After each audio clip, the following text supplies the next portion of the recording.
Good prep, everyone. Welcome back to the project. And it was a big weekend for the coalition with Tony Abbott launching their campaign in Brisbane. But as the election promises keep piling up, there's still no word on how they're going to pay for them all.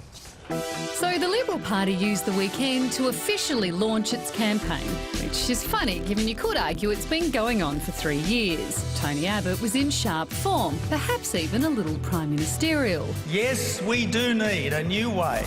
Oh boy, do we need a new way. But to get a new way, we just have to choose a new government. His pitch was all about trust and a 10-year plan for the nation. A pledge to produce a budget surplus of 1% of GDP, restore defence spending to 2% of GDP and bring back the private health insurance rebate. Each year, government will be a smaller percentage of our economy. But the launch wasn't all future-focused. There was also this special tribute to our poll-stricken PM. He reminds me of the Incredible Hulk. He's actually suppressing a monster inside that can be suddenly unleashed on an unsuspecting public servant or a flight steward or, heaven help, a makeup artist. When he got around to responding to the Liberal launch, the PM managed to keep his green rage monster in check while he asked where's the money coming from. If Mr Abbott succeeds in the election, I don't want to be in a position of having not warned the Australian people about where cuts will fall. Cut, slash and burn. But in a new ad, Shadow Treasurer Joe Hockey seems to be all about the money. Better budget management, that's our pledge. OK, Joe, so how about showing us them election costings? And joining us here on the desk to answer questions about election costings and other stuff as well, Shadow Treasurer Joe Hockey. Joe, welcome back. Good to see you. Can you tell us exactly when you're going to give us your costings for everything, how you're going to pay for the promises, and is it going to be in enough time for everyone to weigh it up properly before the election? Yes. Yes. So what day is that, that going to drop you'll on? see it in the next few days. I'm There's not many days. I'm a very slow reader, Joe. Well, it's numbers. It's mainly numbers, so you might get away with that. So it's going to coincide with the election blackout, is it? So you wait till Wednesday and then there's no We've already announced advertising. $17 billion of savings. I mean, it's like a scene out of the life of Brian. Now, what do the Romans ever do for us? And we say, oh, yes, well, we've already announced it. We're cutting the refugee intake from 20,000 to 13,750, and that saves $1.3 billion. So did you just compare yourself to the Roman Empire? But also, the life of Brian... No, Monty Python. Well, the life of Brian and Monty Python, they were funny, so... Dave, I'm really working on it. If we don't get elected and I'm Shadow Minister for Aged Care, then I'll moonlight on your program. You had your campaign launch yesterday. I was reading today that the reason parties delay their campaign launch is because once you've done the launch, you can no longer travel on taxpayer money anymore. You have to travel on party money. Is that true? Well, it might be, but, I mean, it's not the main driver. The main driver is it's all about momentum in the last few weeks. But the fact that Kevin Rudd hasn't launched his campaign and there's only... 11 days to go? It's a bit odd to leave it to last Still on week. the dollars, your paid parental scheme obviously has had a lot of publicity. It's extremely expensive. I'm not sure how you can go around the country arguing that we should be economically prudent and then launch a scheme like that, but you're going to do it. On your scheme, or with your scheme, your wife, you've had 3 children, you would have gotten, what, she would have earned $225,000 for those 3 kids. Because you had 3 children at different times. My wife would have earned $140,000. I don't think your wife wants the whole world knowing how she... Should women be on those sorts of salaries, big salaries? We are one of a handful of countries in the world that does not have parental leave payments at replacement wages. We're one of only a small handful of countries. Now, yes, but let's in be all fair, the think about priorities you've got. 80% of the recipients of our paid parental leave scheme are earning less than $65,000 a year. You're still paying it to women on big salaries, aren't you? Hang on, but that's what they earn, right? And compared to men, women hardly make the track. So from our perspective... Well, every other welfare benefit is means-tested. Well, but it's not a welfare benefit, it is a workplace entitlement. It's a welfare Small benefit. business, Steve, could not afford to pay it. They weren't paying it to women.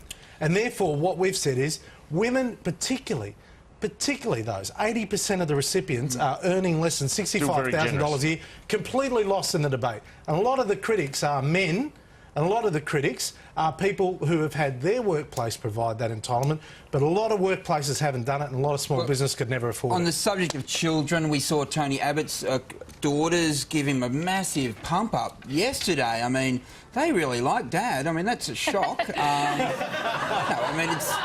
But, You're not familiar with it? No, my 2-year-old wouldn't say... My 2-year-old, no, I wouldn't dare her do a speech for me, to be honest. But, what about your kids, mate? When are they going to be ready to pump up Joe?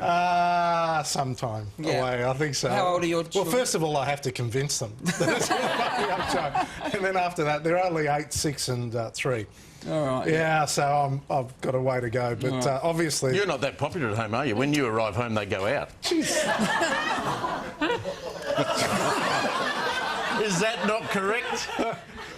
Well, it's kind of true. Yeah. Hey, if we can get back to some policy. Sorry.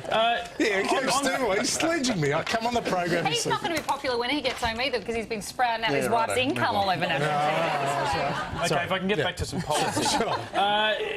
Tony Abbott announced on Friday that he was going to buy back rickety fishing boats from the Indonesian at a price tag of something around $20 million. The Indonesian government this afternoon described it as crazy.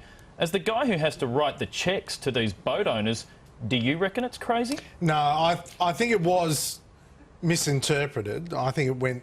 Because on the Sorry, ground... are you not buying back old rickety boats that aren't seaworthy? If it disrupts the activity of the smugglers, so if they're about to load people on a boat or something and you have a situation like that where you can disrupt the activity, then you would do it. But So you buy the bad boats and they buy better boats? Well, how does this work? No, seriously, do they get on the trading post? Like, Well, they could probably- No, this is a genuinely ridiculous strategy, and I'm not the only person that thinks it, Joe. Well, you're entitled to think that, but... Myself and the Indonesian government on this one think it's crazy.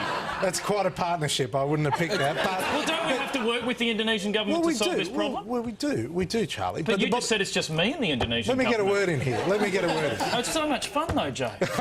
No.